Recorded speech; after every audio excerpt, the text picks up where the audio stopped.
So I choose to live a spiritual life. I choose to live a life as a Christian.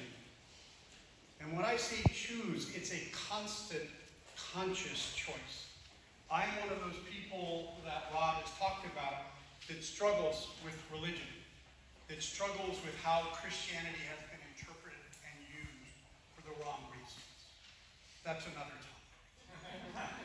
I am here because my spiritual life is nourished at Westminster, because I can serve the community at Westminster, and because I am part of a congregation that cares for each other at Westminster.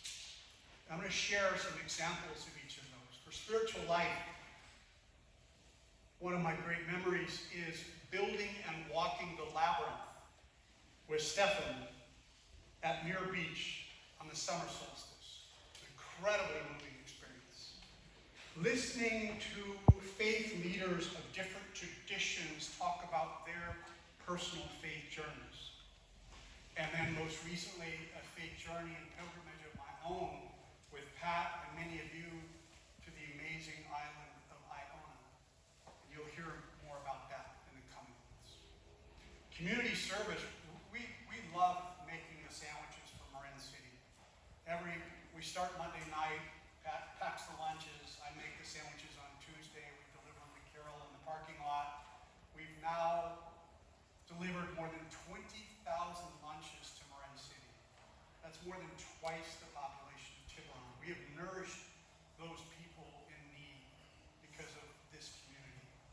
And another one that I'm very involved with that you may not be aware of is we sponsor the Boy Scout troop for Tiburon. And Todd Moody is our charter representative. He's a former Scoutmaster. I am the current Scoutmaster. And we work with these young men and their parents to teach them values and life skills to enable them to help other people at all times. And part of that DNA is community service. They've done multiple community service projects here. They've also built an intergenerational garden down in Marin City that serves that community as a gathering place and a place to grow food. Now, it is purely coincidence, I assure you, that our largest fundraising for Scouts is starting today. I did not plan that. We are selling wreaths. It's our largest fundraiser. So please, if I can do two asks at the same time, please buy a wreath. And lastly, congregational care. On Christmas Day 2024, Pat was in a mountain biking accident on Christmas Day. She broke 10 bones, had 2 surgeries. With support from Rob and Bethany, with the love and prayers and food from all of you, it helped nourish her and us so that she could recover. So a community with a rich spiritual life that serves the community, that cares about each other. What an amazing place for me. Think about what this place means for you. Just a second. Think about what you get out of Westminster. And then think about this. Without you, this doesn't happen. It is your time and your treasure that makes Westminster what it is. People, a large facility, and tons of activities. Without your time as volunteers and leaders, these things don't happen.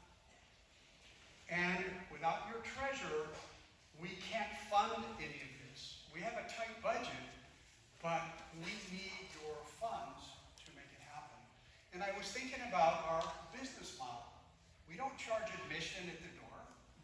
We don't have a license fee for you to sit. Pat and I always sit in the same place. So. We don't charge membership dues. We raise money from each of you to the best of your ability.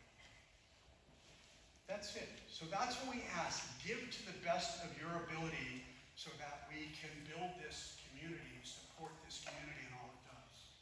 The mechanics of giving are easy. Get a pledge envelope and do give a pledge because that way we can see what we can expect and we can build our budget accordingly.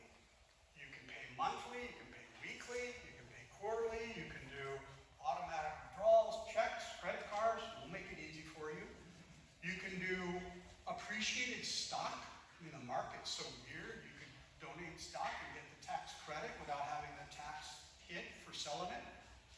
Or, I don't know how many of you heard Streeter last week, our 16-year-old high school elder. He gave the loose change from his backpack. That was his pledge. And you know what? From each according to their ability. That's just as meaningful. So I'll tell you, the hardest part for me about Iona was coming back. It was re-immersing into reality. And John Philip Newell's ended our session with a challenge. What do we do with all of this? What do we do with all of this? So I came back, having been not watching TV or on social media or anything for almost a month. And when I saw the chaos and incivility in our current culture, it's incomprehensible for me. And I was really disoriented last week, not from the time change, but from the week entry to reality. But it is this place, this sacred sanctuary, it is this community,